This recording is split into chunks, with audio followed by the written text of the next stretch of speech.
Sobat Suara, kembali lagi di acara Lekat, Kenal Sosok Lebih Dekat. Dan kali ini kita akan berbincang dengan salah satu tokoh masyarakat yang cukup berpengaruh dan juga memiliki banyak cerita selama menjabat sebagai Sekda Sleman, Harda Kiswaya. Kita akan mengulik soal cerita, pengalaman, dan juga semacam banyak hal yang bisa menginspirasi untuk Sobat Suara. Bagaimana sosoknya? Mari kita temui langsung orangnya. Yuk! Moga Mas Ora. Siang, Siang. Pak Harda. Alhamdulillah sehat. Moga. Habis benar. Siap. Habis ketemu banyak tamu tadi kayaknya. Iya, dari pagi. Oh, siap. Gimana Mas? Oke. Baik-baik saja? Sehat selalu dan alhamdulillah ini kita bisa berkunjung ke rumah Pak Harda. Terima kasih matur sangat kehormatan Siap, bagi saya dan keluarga. Betul sekali. Pak Harda, jenengan ini kan cukup dikenal gitu ya. Subhanallah. Dan hampir Sleman, orang Sleman tahu lah Pak Harda kan seperti itu ya. Yeah. Dan ini menarik Pak. Oke. Cerita jenengan dari awal gitu ya. Yeah. Sampai bisa seperti sekarang, pensiun pun masih dikenal seperti itu.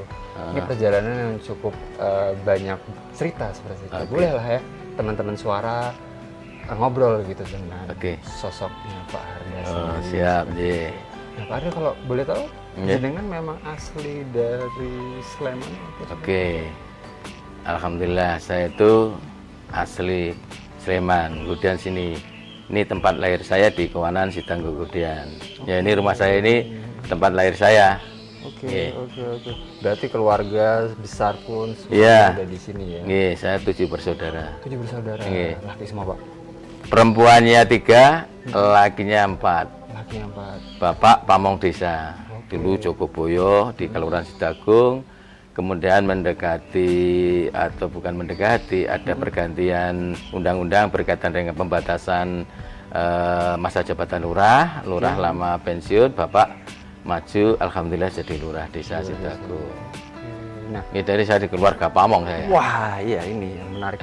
Berarti Bapak dulu awalnya juga kuliah yang berkaitan dengan ini juga? Oh, enggak. Bisa diceritain Pak? Oke, saya itu lahir dari 7 bersaudara dan saya sekolah besar itu hanya di Sleman. Saya nggak pernah keluar dari Sleman. Asli Sleman? Iya, jadi saya itu original Sleman? Original. SD ini sebelah ini. Oh iya. Sekarang sudah tutup karena nggak ada murid. Oke. SMP-nya SMP 1 Gudian. Itu sebelah barat kampung ini. Kemudian saya SLTA-nya itu Kejuruan, Semeya. Gudian ini sebelah ini. Oke. Kemudian saya melanjutkan di Fakultas Ekonomi Jurusan Akuntansi UII. Iya. Lulus S1, saya mengabdi di swasta sekitar 3 tahunan. Saya diterima PNS, ditempatkan di Kabupaten Sleman. Kemudian ada kesempatan sekolah. Saya S2 di UPN, sehingga saya produk Sleman semua. Nggak pernah keluar dari Sleman saya. Iya, original Sleman. Iya. Oke. Berarti itu perjalanan pendidikannya Pak Harda. Tapi memang dari awal sudah tertarik untuk artinya apa, mencari jabatan di pemerintahan. Ya sebetulnya awal karir saya kan saya diterima di PNS ini Bapak yang dorong, karena Bapak itu seorang pejabat kelurahan kan, dia melayani masyarakat. Dia hanya sampaikan ke saya pada saat saya diterima di PNS ini di kabupaten, wah aku senang banget kowe iso ngabdi nang pemerintahan melayani masyarakat. Tak dongake dadi wong mulya, kowe rasah wedi miskin, nek jare PNS ki bayare sithik. Sugih miskin ki tergantung Gusti Allah. Nah, kemudian dari dorongan Bapak itu saya menapaki karir saya di pemerintahan Kabupaten Sleman. Karena dulu saya 3 tahun di swasta itu di akuntan publik saya. Akuntan publik. Oke. Lanjut lagi dapat promosi apa seperti itu? Nah, karena waktu ada lowongan penerimaan PNS, saya lamar.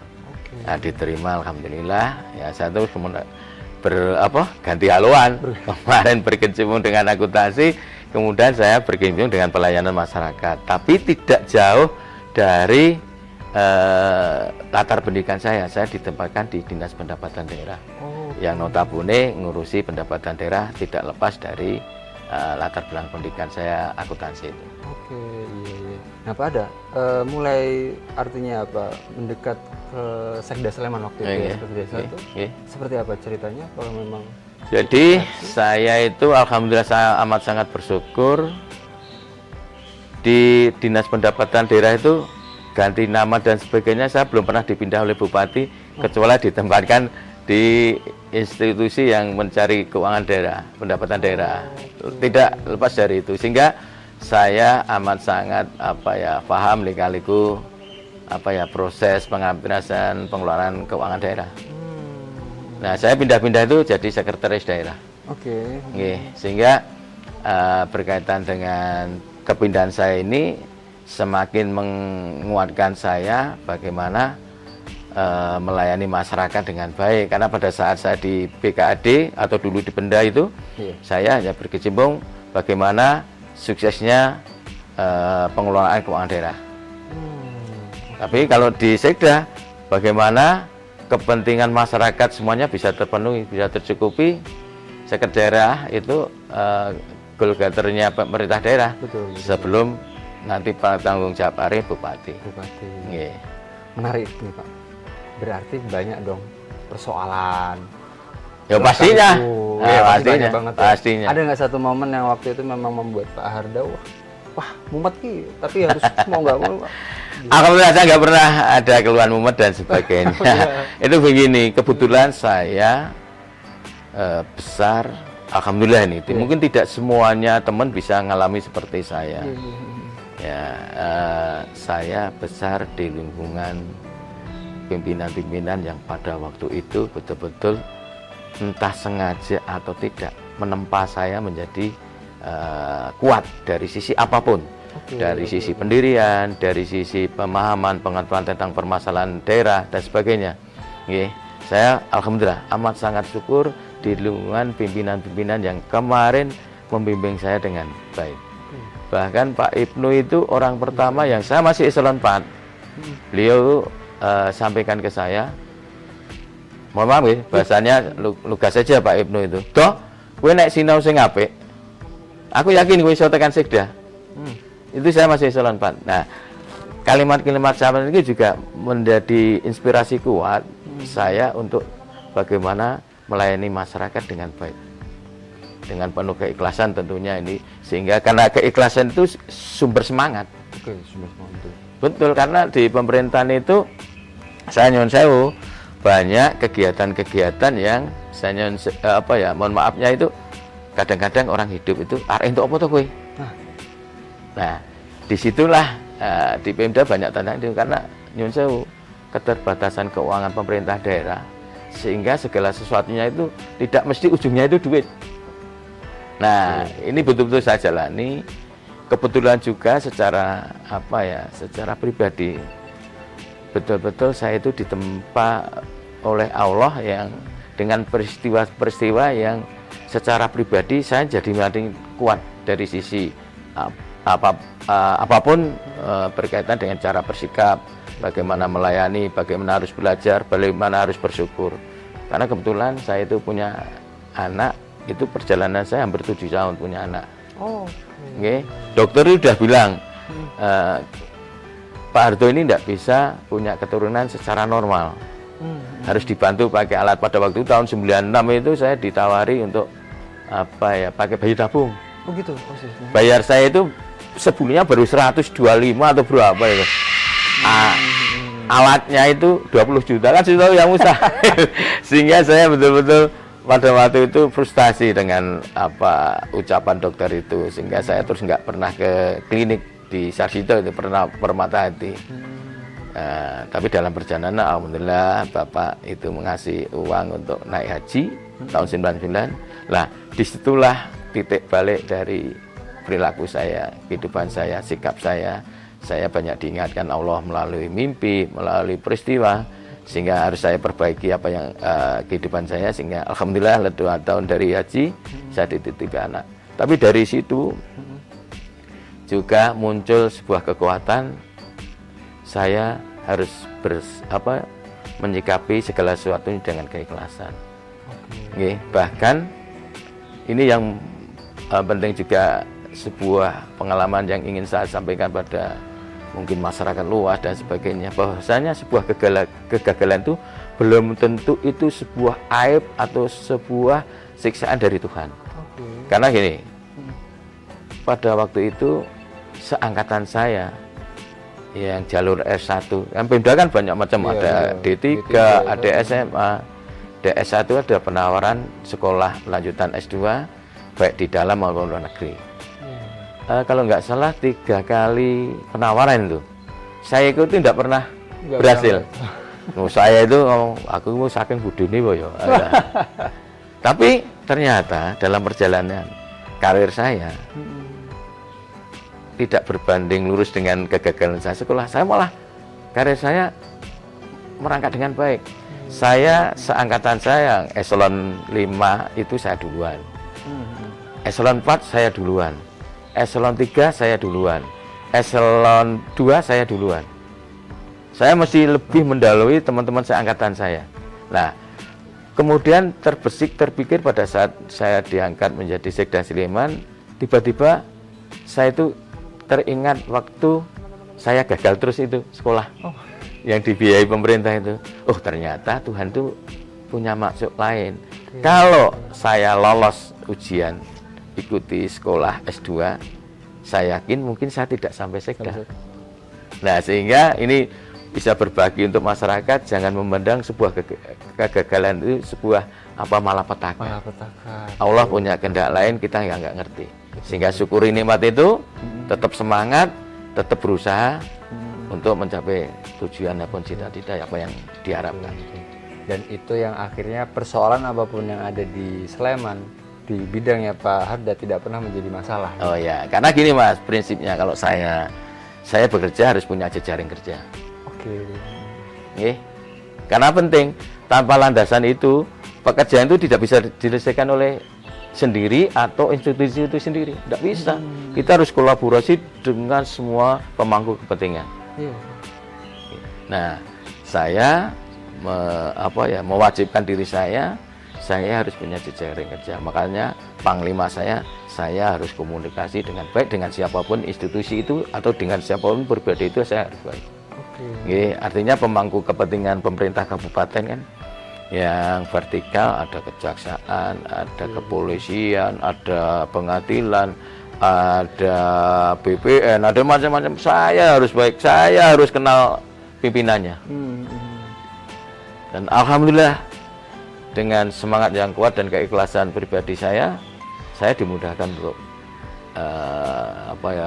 sambung dengan baik, kenal dengan baik, berkomunikasi baik dengan institusi seperti itu. Walaupun ganti pimpinan tidak ada masalah bagi saya. Begitu ada pejabat baru, saya mesti sowan. Untuk menjalani komunikasi, sehingga nanti kalau sudah seperti ini, apapun program kerjaan pemerintah pasti akan saling mendukung. Betul. Ini kuncinya. Nah, Pak Harda, pernah sempat Pak Harda itu ngendiko gitu ya dalam wawancara itu, sebelum ada Pak Harda itu pendapatan waktu di Sleman 300 juta. Sekarang memang ada peningkatan dan itu memang terbukti Pak, karena ada ini ya kalkulasi yang terhitung seperti itu sampai 1 triliun. Itu juga salah satu buah dari Pak Harda sendiri. Sebenarnya mudah-mudahan. Ya, jadi gini Mas, kalau saya itu bekerja tidak pernah saya setengah hati. Artinya hanya mementingkan pribadi atau kelompok, saya nggak mau. Sehingga begitu saya amat sangat bersyukur, latar belakang saya akuntansi, kemudian saya bekerja di akuntan publik sekitar 3 tahunan, itu bekal yang menurut saya cukup berharga untuk membangun di Pemda Sleman. Sehingga saya melibatkan kantor akuntan publik, saya pembenahan sistem gitu, dan lebih-lebih dalam pertengahan jabatan saya jadi pimpinan, KPK masuk untuk memberikan pembinaan pencegahan korupsi itu menjadi energi yang kuat dari pemerintah daerah untuk berkomunikasi dengan baik orang-orang atau wajib pajak yang nggak taat pajak. Dengan kehadiran KPK ini menjadi juga berpikir. Sehingga alhamdulillah perangkaan kenaikan pendapatan signifikan itu. Kemudian saya juga masih bersyukur ini pada saat saya diklat PIM 2 ada proyek perbuan.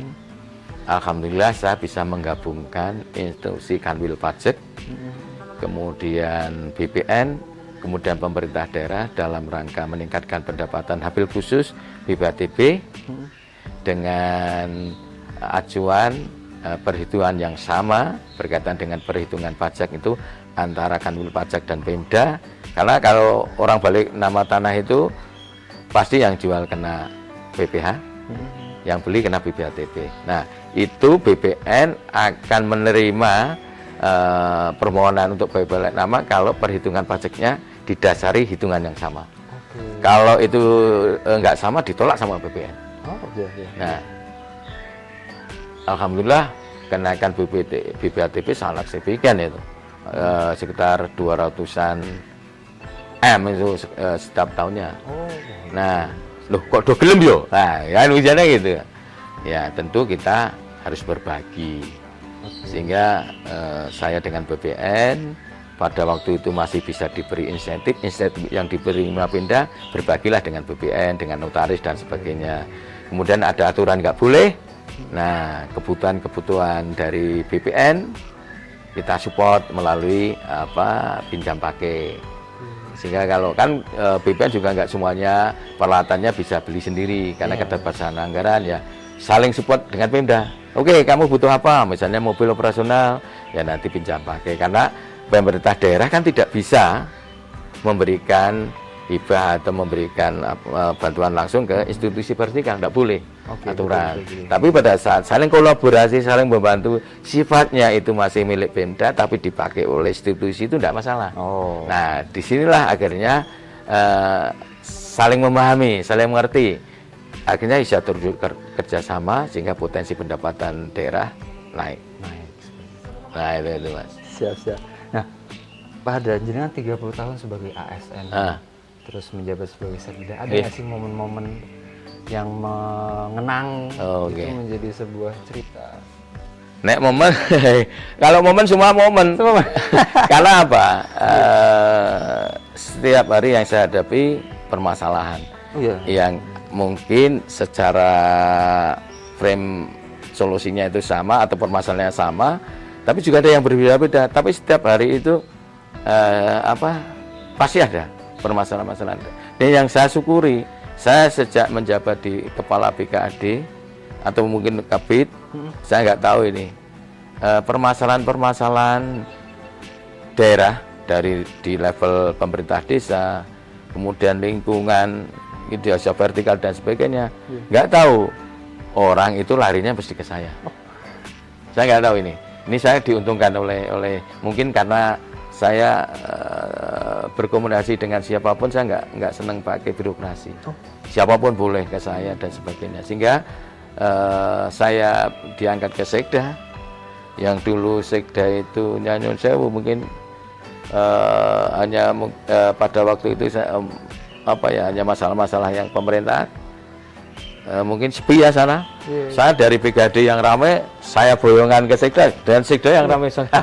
Sehingga saya itu pulang kerja itu minimal jam 9, jam 10 malam pulang. Karena saya sebagai dosen untuk melayani masyarakat, baik level pemerintahan maupun ormas. Baru setelah itu tamu habis, saya ngerjakan administrasi, baru saya pulang.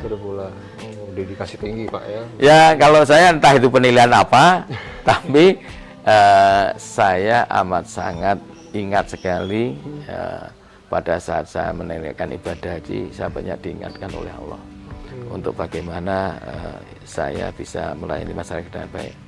Dan plus motivasi yang amat sangat kuat itu, Bapak sebelum sedo didampingi simbok saya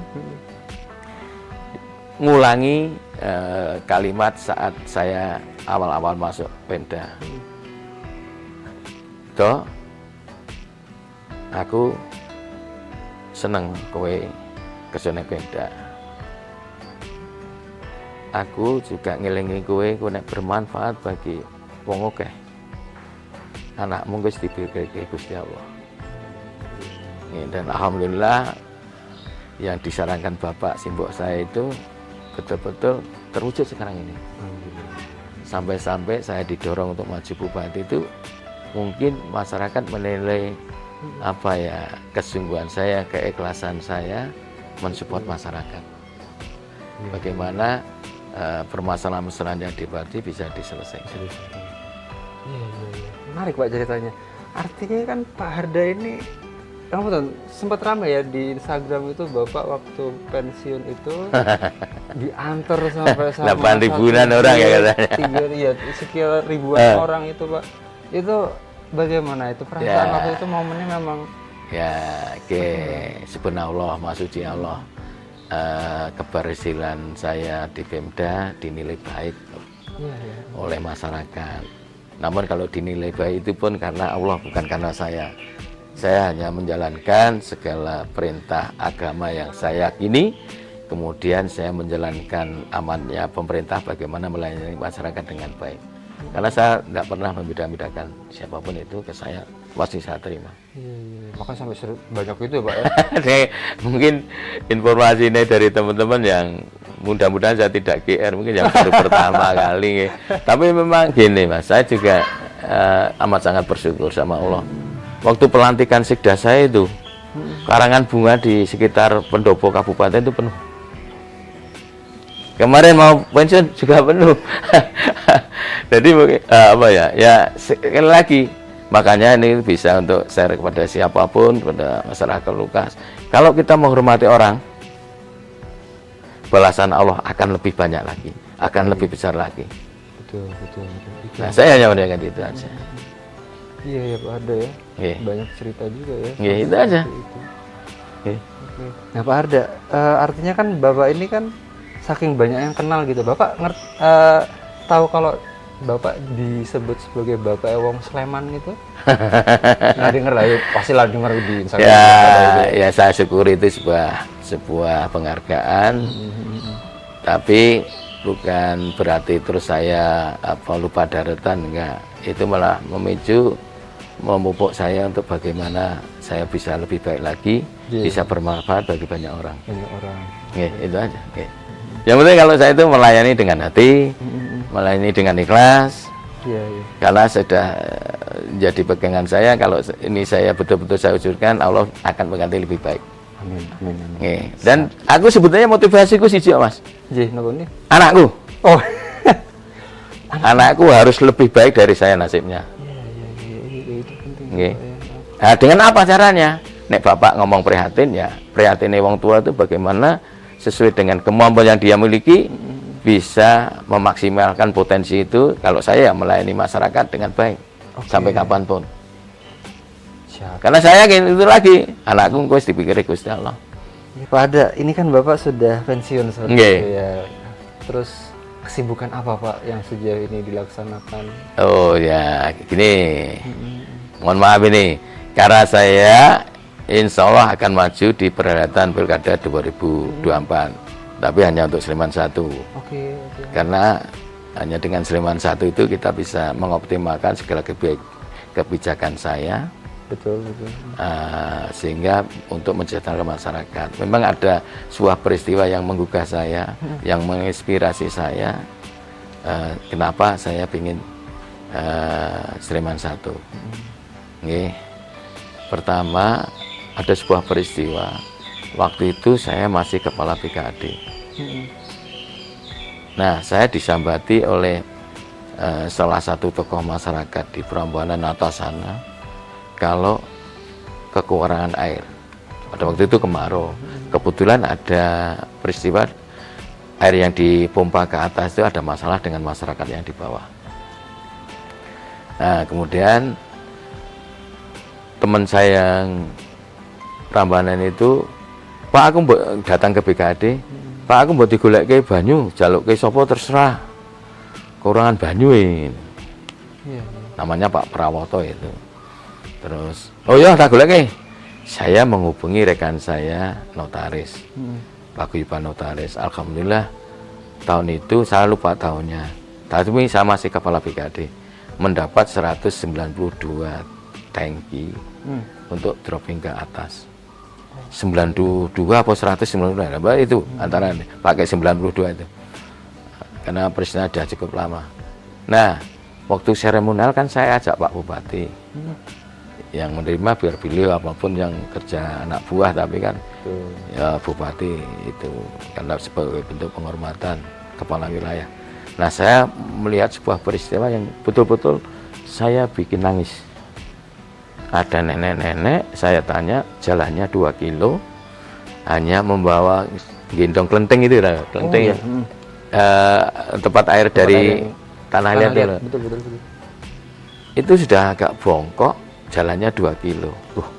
Saya pikir kemarau itu akibatnya tidak di Sleman itu tidak ada. Setahu dia, mohon maaf ini di Gunung Kidul yang karena bebatuan. Kok di Sleman ada ya? Saya betul-betul nangis, Mas. Terus saya berucap bergumam dalam hati saya merasa berdosa nih. Saya jadi pejabat Sleman kok ada kayak gini peristiwanya. Aku betul-betul nangis saya. Rebus mili itu ya. Saya itu kalau melihat hal yang ketimpangan saya mesti nangis. Saya pernah ada pulang rapat, tak selingi sebentar nih pulang rapat. Saya itu bawa nasi yang untuk rapat itu di keronggahan itu. Ada orang yang minta-minta tak kasih. Saya tidak tahu. Tiba-tiba saya pengen diapakan ya nasi yang tak serahkan itu. Dia langsung jalan ke pojok selatan itu. Saya tertarik untuk mengikuti. Saya nggak langsung ke kanan, tapi saya minggir. Kemudian saya melihat dia makan itu, wah, kayaknya enak banget. Aku saat itu nangis. Kenapa? Di kantor itu paling mudah dipilih lawe, naik saya di gua dan sebagainya. Ya, neng di sebelahku masih ada orang yang seperti itu. Nah, kembali ke Prambanan itu, begitu saya pulang, saya ngumpul ke teman-teman saya. Ada Bapeda, ada PU, ada PDAM. Kemudian saya bincang-bincang, neng Prambanan atas kui sing wingi dadi goro-goro ki apa to? Oh, tersana di sana ada jaringan spam sih, Mas. Nah, tapi airnya dari bawah. Oh, berarti ngambil dari bawah. Nah, di bawah kata ada masalah dengan penduduk. Nah, terus saya, wah nek ngene iki terus ribet.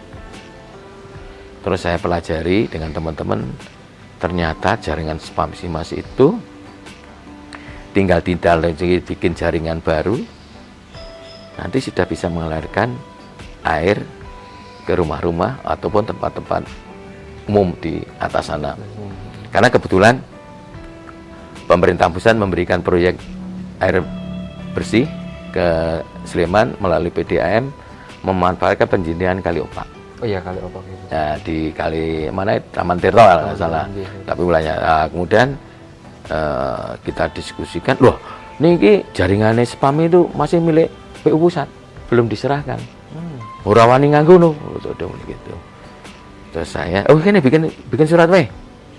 Nah, bikin surat ke PU untuk kita minta diserahkan daerah.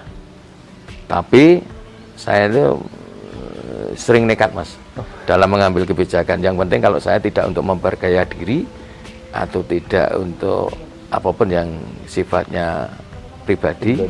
Saya berani tanggung jawab kamu. Wes saiki dilekasi wae, rasa nunggu jawab PPU, bikin sambungan. PDAM kon garap.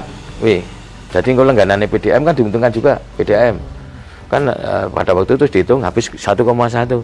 Terus saya bilang PDAM, wes kerjakno nganggo duitmu, engko tak APBD berikutnya tak tambahi tambahan modal.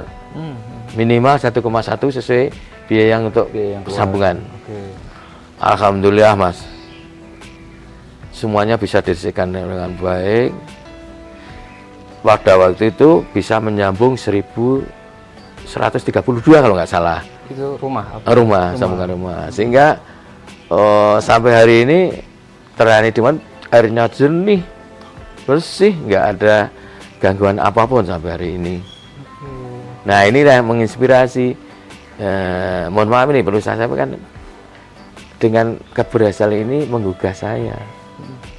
Nek dadi pimpinan itu bisa nggak kebijakan-kebijakan yang untuk masyarakat luas. Karena ternyata saya mau maaf ini kemarin belum terlalu kan. Kok ora diatasi ngene iki.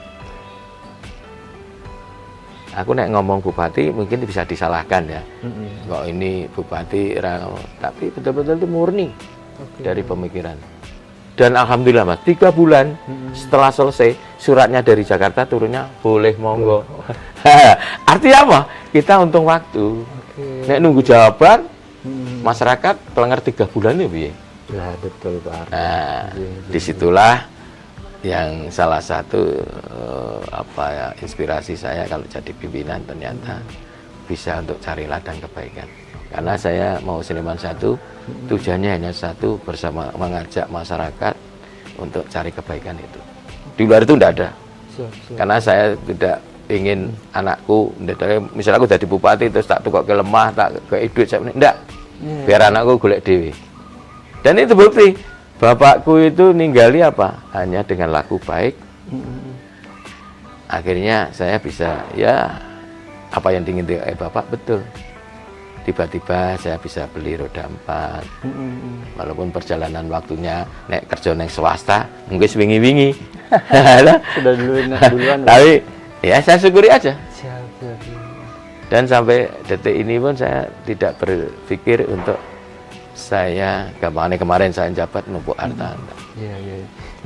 Pada berarti Bapak, kita langsung bicara politik ya, karena sudah bersinggung politik. Artinya ketertarikan Pak Hadar untuk berpolitik lebih dalam lagi itu karena dari masyarakat berarti ya, kalau boleh saya sedikit simpulkan. Insya Allah ya, karena memang dorongan kuat itu dari teman-teman, dari masyarakat.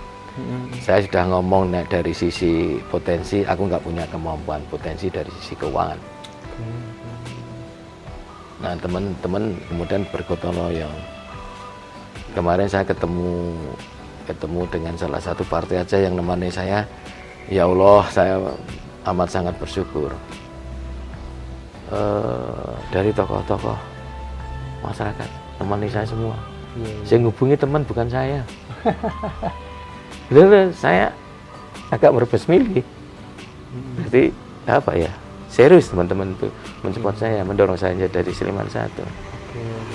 Sebenarnya kalau dari keluarga pripun Pak? Istri? Oh ya, nah dari keluarga pasti mensupport setelah tahu tak jelaskan dan sebagainya. Saya pernah bilang pada istri saya setelah saya pulang haji, kalau saya ngomong kan dulu waktu masih muda ngajeng ya nenek, kamu jangan pernah khawatir tentang saya. Misalnya ada ora dititip anak, aku rasa berpikir aku duwine. Nah, kemudian istri saya nangis. Berarti selama ini ada kegamangan juga. Nah, kemudian ada satu peristiwa lagi, bapak itu sebelum situ di samping itu juga ngomong gini, kalau kamu nanti duwe anak sing iso njaga kehormatane iki, kowe karo bojomu, kudu anakmu, luweh-luweh anakmu wedok. Terus bapak agak keras nadanya, kowe tak selahke luwih dhuwur bange aku, karena bapak saya SMA. Oh, SMA ya. Ya, hanya SMA bapak. Kudu kowe ngerti, iso mbedake sing ala sing apik. Iya, betul. Nah, itulah yang membuat istri saya jadi amat sangat saya percaya penuh dengan saya, sehingga apa yang saya inginkan satu cuma saya bicarakan dengan Nyonya, kemudian Nyonya karena sudah saya percaya penuh tidak macam-macam ya support penuh, termasuk anak saya juga, karena anak saya sudah kuliah sekarang sudah skripsi juga saya sampaikan aku tujuannya ini. Aku tujuannya apa nek nggo anak? Saya bilang aku golek kebaikan men kowe bejo.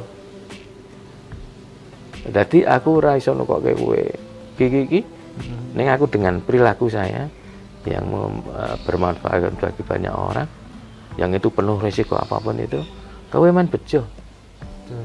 Itu aja dengan anak saya. Dan alhamdulillah aku ditipi anak siji, Mas. Jadi saya juga pikirannya tambah rangsang loh. Udah ya juga. Oke. Pada berbicara lagi soal politik lagi tadi ya. Artinya kan Bapak sudah akan basah-basahan ini di Iya. politik gitu. Sedangkan di Sleman kan sudah banyak nama yang muncul ya Bapak. Karena juga ada satu nama juga nih dari keluarga besar presiden seperti itu, Pak Saudara. Siap nggak Pak nanti untuk bertarung seperti itu? Oke, saya amat sangat siap. Jadi secara apa kita warga negara kan siapapun yang boleh maju, monggo saja. Saya kan juga tidak bisa menghalangi, gitu. Tapi saya amat sangat siap. Karena begini Mas, saya itu punya prinsip bupati itu sesuatu yang bersih, sesuatu yang suci. Betul. Makanya caranya meraih juga dengan cara yang baik. Itu jadi prinsip saya, pegangan saya. Saya nggak mau dengan cara yang tidak baik. Misalnya, saya menghendaki seseorang harus nggak maju dan sebagainya, itu kan nggak baik itu, itu haknya pun ya. Yang jadi prinsip saya dengan cara yang baik, insya Allah Allah memberikan kemudahan. Karena caranya saya dengan cara yang baik, dengan cara-cara yang nggak baik saya nggak mau. Karena apa Mas? Saya mungkin dalam catatan Tuhan aku duwe kebaikan. Walaupun segeguyureng lah. Itu yang saya pertahankan jangan sampai hilang. Akan saya tambah pada saat saya bisa meraih Sleman 1 yang saya kukurang ini mau tak tambahi lagi. Jangan sampai hilang kebaikan itu. Untuk saya menghadap Tuhan saat ajal saya tiba. Itu aja.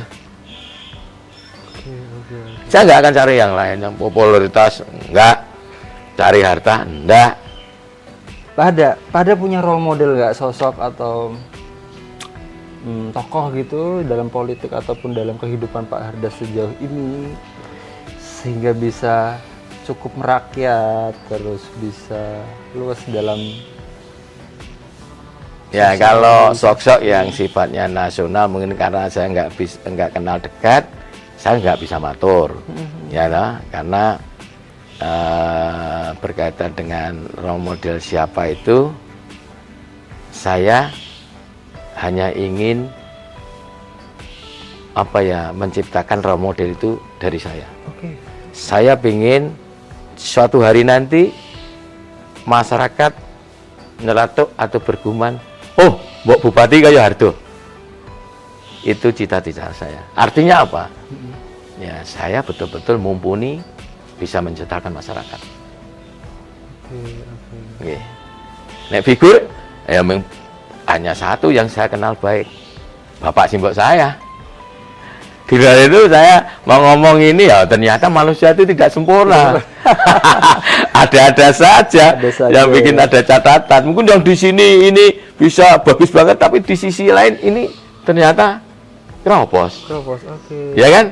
Sehingga saya mohon maaf untuk tokoh idola itu, saya hanya nyebut Bapak Simbok saya aja. Yang paling menginspirasi. Iya, karena di kebetulan Bapak saya juga tokoh masyarakat, lurah desa. Tapi kalau pada cukup dekat ya ke masyarakat warga gitu. Insya Allah, karena sejak kecil saya seneng berorganisasi. Walaupun non formal itu, tapi Insya Allah lah saya seneng bergaul. Siap. Dan ini Mas hikmah dari naik haji kemudian punya anak. Saya ketemu sosok ustadz yang betul-betul bisa menginspirasi saya untuk selalu berbuat baik. Sehingga saya teringat betul kemampuan beliau membimbing saya. Sehingga saya betul-betul dimudahkan untuk serawung. Ya, aku Mas Tora mungkin baru kali ini ketemu, tapi insya Allah lah. Aku sudah enggak langsung terbentuk kita Pak. Ini Pak. Itu menurut saya subhanallah, itu bagian dari rezeki yang saya terima dari Allah. Parda ini kan masih masanya Ramadan seperti itu ya. Parda punya hobi mungkin sejauh puasa itu gini, saya itu hobi saya memang memelihara hewan. Burung kalau sekarang, karena sejak kecil dari 7 bersaudara itu saya yang paling aneh. Kakak dan adik-adik mungkin kemana, saya itu ngingu kambing. ngingu bebek, saya ngarit barang kecil itu. Nggih. Kemudian dalam besarnya ini saya melihara burung. Oke. Ya, terus kita anakku ya malu-malu senengane kucing, aran golek kucing. Tapi dalam hobi itu, tapi berkaitan dengan nyalurkan hobi ini, pensiun ini hampir 1,5 bulan. Iya. Saya itu malah nggak sepi dari pekerjaan, melayani masyarakat. Kantor saya pindah di rumah ya. Kalau pindah di rumah ya. Biasa di Palembang sekarang kan. Itu Pak, betul Mas. Baik dari pemerintahan maupun dari masyarakat, tidak tahu ke saya untuk apa ya berdiskusi. Pak, iki ono masalah iki piye ya? Iki piye ya? Ya saya syukuri itu sebuah nikmat. Sehingga betul-betul ada yang kemarin nanyain saya, Pak, ono sindrom ora? Apa ku ya? Maksud saya setelah pensiun kan. Ono apa ya? Wah, aku malah diprotes karo anak gue. Anakku Pak pensiun malah rata nang omah. Keluar terus berarti Pak ya? Iya, saya nganu Mas, saya itu ngene lho. Nek ono masalah betul, keluhan apa? Nek kalau saya harus melihat ke lokasi, insya Allah saya segera cari waktu untuk ke lokasi. Sehingga nanti saya betul-betul memberikan advice, memberikan solusi pembahasan dari itu ada gambaran yang benar. Bisa melihat langsung Pak. Nggih. Nggih, itu intinya. Oke. Nggih. Sehingga saya juga sambil ngapal ke wilayah. Karena walaupun Sleman itu tersempit, terkecil wilayahnya di DIY kabupaten loh. Kabupaten J. Tapi yo ternyata aku bengi Sleman yo kesel. Jadi kalau misalkan makanan favorit apa ya? Kalau saya ngantek diprotes karo anakku mie Jawa. Karena waktu gendut itu ada bengi najib itu. Makanya bakmi Jawa. Bakmi Jawa. Pardo, ini kan masih momen Ramadan. Ya. Kira-kira ada pesan nggak untuk sobat suara ini menjalani Ramadan yang baik gitu ya di 2024 ini? Oke. Mohon izin, ini saran untuk pribadi saya dan teman-teman dan masyarakat luas ya. Intinya monggo kita betul-betul memanfaatkan pembelajaran Allah dengan adanya bulan Ramadan ini, kita bisa mengenal hikmahnya. Yang pertama, solidaritas untuk saudara-saudara kita yang kekurangan, keterbakangan. Kan perintah puasa untuk itu. Sehingga ayo, ini momen penting, momen bulan yang penting untuk mengingatkan kita semuanya berbagi. Kemudian hikmah juga bulan puasa ini kita diingatkan untuk taat. Artinya apa? Puasa itu kan untuk menghindari ini, kan harus taat. Nah, taat itu intinya melatih pribadi kita ya untuk bagaimana taat pada aturan pemerintah, taat aturan agama, sehingga ketertiban, ketentraman, kesetaraan di lingkungan masyarakat betul-betul nanti bisa terwujud yang namanya solidaritas sosial gitu. Nah, ini penting untuk kita terus suarakan agar kesenjangan di negara kita ini berkaitan dengan apapun itu sosial maupun ekonomi nanti betul-betul bisa dikurangi bahkan dikikis habis dengan adanya setiap tahun bulan Ramadan ini. Kemudian juga hikmah yang paling penting diingatkan untuk kita semuanya untuk bisa memanage waktu, karena kan puasa itu dari saat subuh sampai maghrib.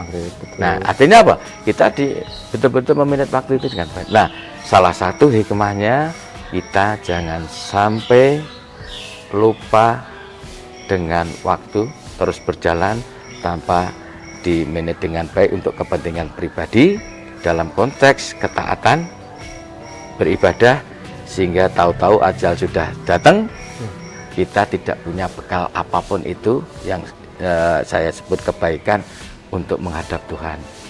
Nah, ini yang harus kita hindari sehingga pada saat ajal kita tiba bagaimana kebaikan itu sudah ada dalam diri kita.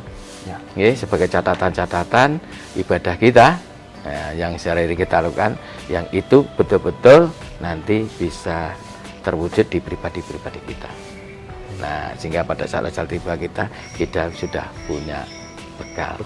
Dan insya Allah surga pasti kepegang. Amin, amin. Nah, itu aja Mas. Siap.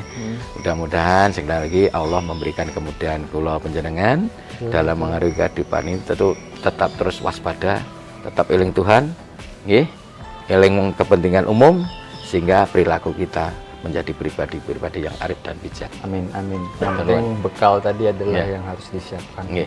Oke, siap. Pak Arda, terima kasih. Sama-sama, Mas Tora. Sudah diberikan waktu untuk berbincang-bincang. Terima kasih, Kang Guru juga. Semoga perbincangan ini didengar juga oleh Sobat Suara, menjadi inspirasi, Pak. Amin. Sebagai salah satu tokoh Amin. masyarakat juga Amin. gitu ya di Sleman Amin. yang bisa memberikan Nggih. masukan untuk kehidupan yang lebih baik. Amin. Begitu. Terima kasih Pak Arda. Sama-sama. Saya nanti pamit. Nggih. Sebelumnya saya harus tutup dulu. Nggih. Itu tadi wawancara kita dengan Pak Harda Kiswaya, salah satu tokoh masyarakat yang dikenal juga di Sleman. Dan jangan lupa tonton terus episode lekat selanjutnya, kenal sosok lebih dekat.